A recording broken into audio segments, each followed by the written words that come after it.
Olá, muito boa tarde. A Igreja Católica assinala nestes dias a Semana de Oração pelas Vocações Consagradas. E é nesse contexto que partilhamos experiências de consagração vividas na Diocese do Porto por quem faz do diálogo com os jovens uma prioridade para o trabalho pastoral. Vamos saber como daqui a pouco, com os padres Antonino Sousa e Humberto Martins, depois de lhe mostrarmos notícias que marcam a atualidade. 10 horas de viagem em homenagem a Madre Teresa na sua terra natal. Assim foi a visita do Papa à Macedónia do Norte.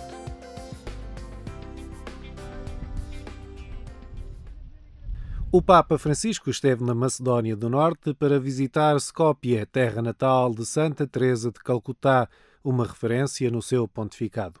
O Papa visitou o Memorial da Religiosa e abençoou a primeira pedra do seu santuário, evocando a Santa Católica como voz e mãe dos pobres. Da qui ti preghiamo, intercede presso Gesù affinché anche noi otteniamo la grazia di essere vigili attenti al grido dei poveri, di coloro che sono privati dai loro diritti, degli ammalati, degli emarginati, degli ultimi. Vorrei anche rendere omaggio in modo del tutto speciale a una vostra illustre concittadina che, mossa dall'amore di Dio, ha fatto della carità verso il prossimo la suprema legge della sua esistenza, suscitando ammirazione in tutto il mondo, inaugurando uno specifico e radicale modo di porsi al servizio degli abbandonati, degli scartati, dei più poveri. Francisco tornou-se o primeiro Papa a visitar a Macedónia do Norte, etapa final da sua 29ª viagem internacional, falando da antiga República Jugoslava como ponte entre Oriente e Ocidente, exemplo de convivência entre pessoas de diferentes credos e etnias. Queste speciali caratteristiche sono nel medesimo tempo di rilevante significato sulla via di una più stretta integrazione con i paesi europei. Auspico che tale integrazione si sviluppi positivamente per l'intera regione dei Balcani occidentali, come pure che essa avvenga sempre nel rispetto delle diversità e dei diritti fondamentali. A capital da Macedónia do Norte recebeu milhares de católicos, incluindo vários imigrantes e fiéis de países vizinhos, como a Albânia, Kosovo e Croácia. Na terra natal de Madre Teresa, o Papa disse que é preciso multiplicar o milagre da fraternidade. Fame di pane, fame di fraternità, fame di Dio. Come conosceva ben tutto questo Madre Teresa, che ha voluto fondare la sua vita su due pilastri, Gesù incarnato nell'Eucaristia e Gesù incarnato nei poveri. Amore che riceviamo, amore che doniamo. Due pilastri inseparabili che hanno segnato il suo cammino, l'hanno messa in movimento, desiderosa anch'essa di placare la sua fame e la sua sete. È andata dal Signore e nello stesso atto è andata dal fratello disprezzato, non amato, solo e dimenticato. È andata dal fratello e ha trovato il volto del Signore. O programa da viagem concluiu-se com um encontro ecuménico e interreligioso com jovens e uma audiência com sacerdotes, religiosos e seus familiares na Catedral de Skopje. Os bispos de Portugal reuniram em Assembleia Plenária para uma agenda que tratou a formalização dos serviços para proteger os menores, a preparação da Jornada Mundial da Juventude e as eleições que se avizinham. Europeias em maio, legislativas previstas para outubro, com eleições regionais pelo meio. Atos eleitorais ao longo de um ano que motivaram o pronunciamento dos bispos de Portugal sobre a situação do país a partir das indicações da doutrina social da Igreja.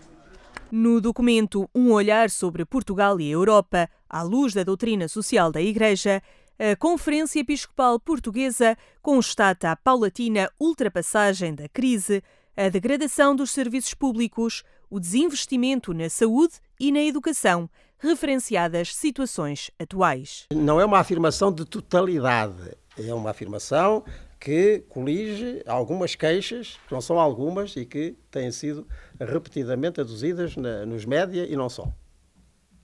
Nesta carta, as respostas são sugeridas a partir da doutrina social da Igreja, que inspira também a salvaguarda do projeto europeu, como um projeto de paz, de acolhimento dos migrantes e de desenvolvimento para todos e contra todos os nacionalismos. A União Europeia, como agora se chama, proporcionou ao nosso continente 8 décadas de paz. É um valor demasiado alto para nós o pormos em causa por qualquer nacionalismo de pretexto. Entre os documentos foi também analisado o que diz respeito ao matrimónio, a publicar num futuro próximo. Para já, os bispos decidiram formalizar estruturas de combate e prevenção a casos de abuso sobre menores. Trata-se, digamos, de uma formalização conjunta às diversas dioceses, portanto às 20 dioceses e mais às das Forças Armadas, portanto somos 21 dioceses em Portugal, de algo que já estava em curso e que agora, como a Santa Sé nos pede e reforça o pedido, enfim, teremos que ainda levar mais por diante tudo o que já está planeado ou que já está a começar a realizar-se. O que de novo vier ser feito depende das indicações da Santa Sé.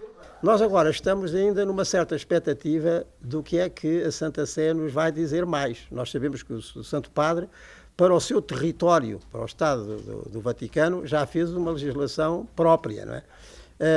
Que aliás não vai muito longe daquela que nos diz respeito desde 2012. Portanto, estas nossas diretivas, se lerem com cuidado, quer uma, quer outra, o fundamental está lá, não é? Agora, pode vir mais alguma sugestão ou indicação. E entre estas sugestões que possam chegar, a mais significativa poderá dizer respeito ao tratamento conjunto, a partir da Conferência Episcopal Portuguesa, deste problema, ou então por regiões, por províncias eclesiásticas. Tudo vai depender de normas que cheguem do Vaticano. Outro tema de igual forma urgente, mas de outro alcance, está relacionado com a realização da Jornada Mundial da Juventude em Portugal. Da Assembleia Plenária dos Bispos de Portugal saiu a convocatória de todas as dioceses para preparar um encontro ímpar que vai marcar a história do país. Um livro dedicado à missão em África incentiva a apoiar Moçambique.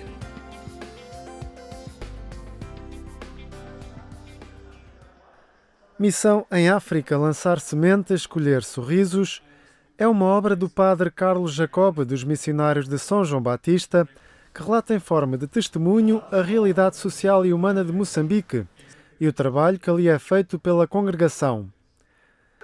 O objetivo é, através das receitas provenientes da venda deste livro, continuar a contribuir para a sustentabilidade de um país onde os desafios não se esgotam nas recentes catástrofes naturais que se abateram sobre o território. É bom dar-se conta de que esta tragédia que assolou Moçambique não é só de hoje. Se nós olharmos até ao historial, damos-nos conta dos muitos ciclones, das muitas cheias, dos terremotos, de várias vicissitudes climáticas que fizeram com que aquele povo ficasse na pobreza absoluta. São dados, de facto, reveladores que o próprio governo lançou. 60% da população vive no limiar da pobreza e por isso eu julgo que nós, neste canto, devemos cultivar esta proximidade. Atualmente, a ação dos missionários de São João Batista em Moçambique é marcada pela aposta sobretudo em 3 setores: a evangelização, a saúde e a educação. Para o padre Carlos Jacob, responsável pelos projetos da congregação naquele país lusófono, o livro agora publicado é também uma forma de homenagear um povo com o qual construiu ao longo dos anos uma relação muito próxima. Há muitas experiências, não é? Porque realmente nós somos marcados por rostos, por emoções, por afetos, por encontros com pessoas, não é? E esses encontros deixam-nos saudade. Mais de construir escolas, igrejas, hospitais ou outras infraestruturas, para mim o mais importante na minha missão foram sempre as pessoas e continua a ser isso.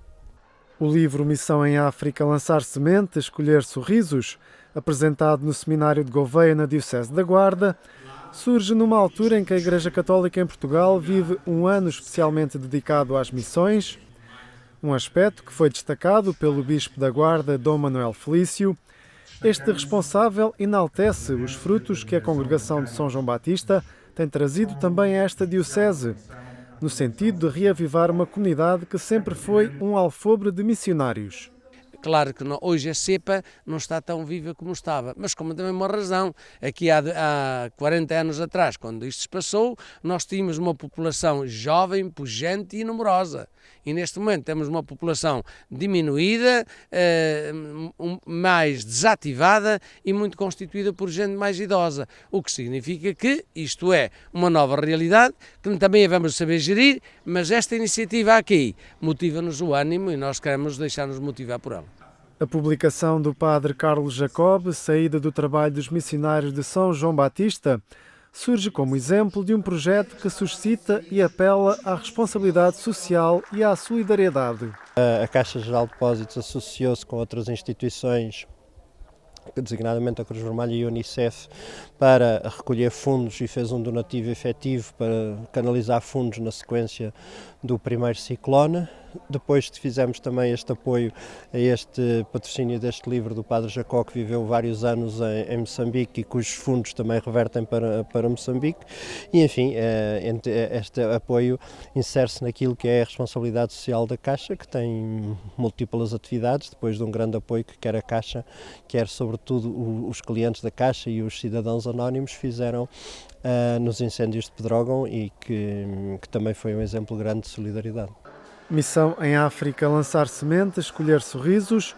Ao adquirir este livro, saído da Congregação dos Missionários de São João Batista, presente na Diocese da Guarda, estará a apoiar Moçambique, país que procura recuperar das recentes catástrofes naturais que devastaram o território.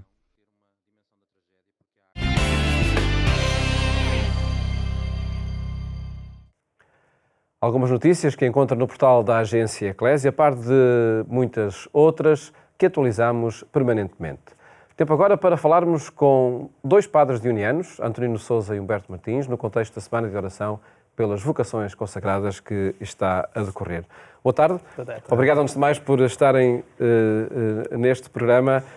Padre Humberto, começava por lhe pedir que nos apresentasse esta experiência que vão tendo na cidade do Porto de diálogo com os jovens, nomeadamente com universitários. É uma experiência que tem 3 anos.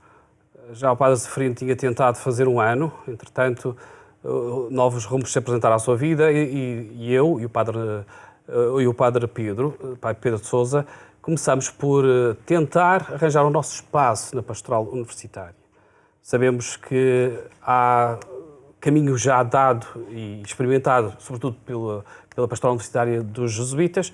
Entretanto, nós fomos arranjando o nosso espaço. Afinal de contas, nós não somos professores universitários, nós não estamos na universidade propriamente dita, então tentamos atrair os jovens para um projeto que seja apelativo, sobretudo, na linguagem, a linguagem juvenil.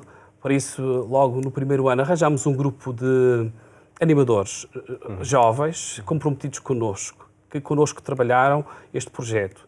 Fomos criando iniciativas, uma linguagem apelativa jovem, com dinâmicas jovens. Nada é feito... Projetos feitos pelos jovens e pelos universitários também. Também, exatamente. Nada cansativo, não é só e unicamente coisas formativas. Usamos uma dinâmica juvenil para também não cansar. Apostamos imenso nas redes sociais. Nada daquilo que fazemos tem que ser divulgado, eles têm que conhecer. Temos a nossa página do Facebook, temos a nossa presença no Instagram. Enfim, os jovens vão-nos seguindo com muita atenção. Há um grupo a crescer. É um grupo a crescer. São as próprias dinâmicas das redes sociais, não é? Também a pastoral universitária está nesse dinamismo. E Padre Antonino, perguntava-lhe se, para esta presença, que perfil é necessário ter? Como deve ser o padre ou o consagrado? Eu acho que tem que ser um padre bastante aberto, bastante dinâmico e, sobretudo, um padre que acompanha, que está presente e que compreende a situação dos jovens, sendo situações às vezes adversas, e tentar acolher e tentar acompanhar, penso que são as chaves de leitura para esta presença em contexto universitário. Como o Padre Humberto dizia bem, a questão da linguagem é fundamental na maneira como nós expomos a mensagem que queremos transmitir e, sendo nós padres novos, é importante estarmos presentes nas redes sociais com com criatividade, com dinâmica e, sobretudo, também com muita alegria, porque estes trabalhos sem alegria não funcionam. E a alegria acho que é um aspecto que nós temos também tido muito em conta nas nossas atividades, porque há sempre muita dinâmica e muita alegria e até criatividade. É necessário cultivar mais essa presença nas redes sociais, por exemplo, do que no púlpito?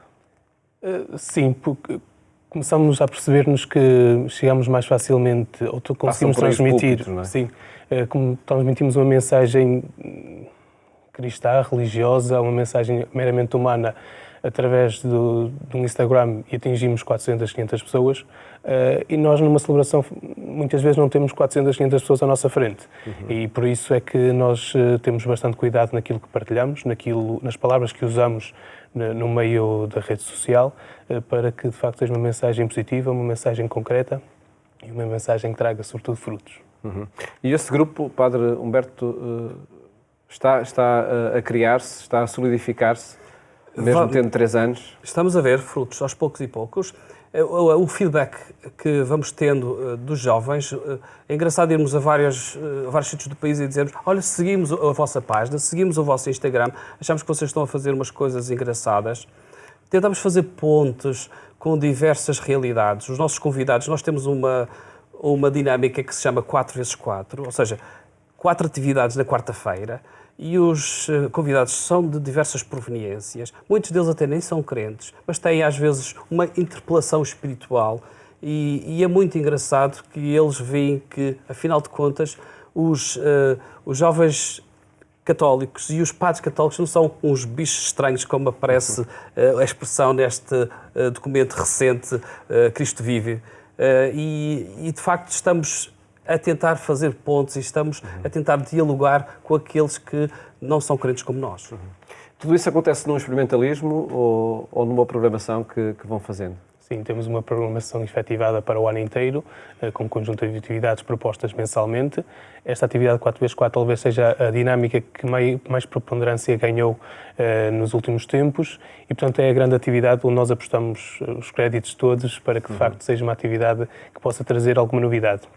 E é uma atividade de relação, mas também é uma atividade formativa, porque tentamos, nesta atividade 4x4, tendo a programação toda agendada, tentamos fazer um paralelo e uma relação, um contraponto muito grande entre aquilo que é a nossa fé, aquilo que é a nossa espiritualidade, aquilo que é a nossa vida espiritual, vida interior, com a cultura, com o cinema, com a sétima arte, com o design, com a moda, com atividades, como foi o último encontro que nós tivemos, da fé em risco, com atividades assim diversas que os jovens têm e onde a fé pode ter algum complemento, a relação com a música, a relação também com a doença e com a morte. Portanto, ter este prisma relacional entre aquilo que é a nossa vida espiritual e a vida cultural que um jovem normal vive e sente diariamente. Pessoalmente, a relação com a música também é um instrumento muito relevante para esse trabalho? Sim, porque acho que nós conseguimos transmitir mensagens muito bonitas através da música, sendo ela clássica, sendo ela rock, sendo ela pop, sendo ela mais metaleira, mas de facto usamos a música... também é músico, não é? Sim, sim. Usamos a música com este objetivo de transmitir uma mensagem positiva para aqueles que estão à nossa frente e é sempre este o objetivo principal daquilo que nós fazemos relacionado com a música e também relacionado com qualquer atividade com a qual nos propomos. Não sendo atividades que têm por objetivo propor um estilo de vida religiosa como a vossa, em todo caso acredito que é nesse ambiente que melhor se dá a conhecer também a vida consagrada. Sem sombra de dúvida. Basta ver que há jovens que de repente começam a interpelar-se. Eu achava que poderia ter um estilo de vida como o vosso. Como é que eu posso me tornar dioniano? Como é que eu posso fazer um acompanhamento vocacional convosco? Como é que eu posso conhecer a vossa vida mais a fundo? Já vão aparecendo estas ideias.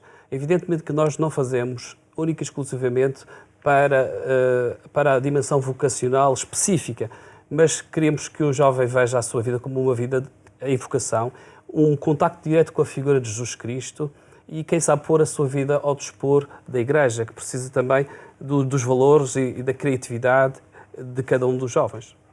E está nessa palavra, se calhar, a chave de todo este projeto que vai nascendo, enfim, que já tem alguns passos dados, a criatividade. É por aí que tentam começar coisas novas junto dos universitários, nomeadamente. Sim, sim. A criatividade nas palavras usadas, no design que usamos, na mensagem que queremos transmitir, nas atividades a qual nos propomos, para que não sejam atividades dentro de um esquema dito normal, mas que a criatividade possa ajudar-nos a evoluir, a encontrar novos rumos e até novos métodos para a transmissão de mensagens positivas, de mensagens belas, de fundo de procurarmos, se calhar, esta ideia de nos aproximarmos daquilo que Jesus, que para nós é modelo, significa nos tempos atuais. E a linguagem e a criatividade têm que ser estes pontos, se calhar, de leitura para que possamos fazer este trabalho que, pronto, tem trazido os seus frutos. Virtualmente isto acontece nas redes sociais, nos endereços que nós vamos divulgando. Fisicamente, onde é que são os pontos de encontro? Temos uma casa que se chama Centro de União, na Avenida da Boa Vista. É uma casa que até tivemos uma preocupação com a arquitetura. É uma casa premiada. Os jovens, quando chegam lá, dizem: mas isto é uma casa diferente. Realmente não tem o perfil do convento. Não tem o perfil de um convento. Se é um convento, tem um perfil estético muito diferente, muito inovador. E é muito atrativa, como a luz, enfim, todo o design, a própria capela tem um design muito, muito inovador, diferente. Graças, claro, também ao arquiteto, mas também com o diálogo que foi feito de antemão com a equipa e, sobretudo, com a comunidade que pensou este projeto. E é importante esse ponto de encontro, ter um lugar físico onde tudo vai acontecendo, à volta do qual tudo vai acontecendo. Definitivamente, onde os jovens possam sentir-se bem. Padre Humberto Martins e Padre Antonino, muito obrigado por terem estado aqui no programa que estás a apresentar este projeto, que temos de conhecer no local também um dia destes. Muito obrigado e felicidades. Obrigado. Acompanhe a nossa edição na Antena 1, mais logo, quando forem 22h45. Desejo-lhe uma ótima tarde e até amanhã, se Deus quiser.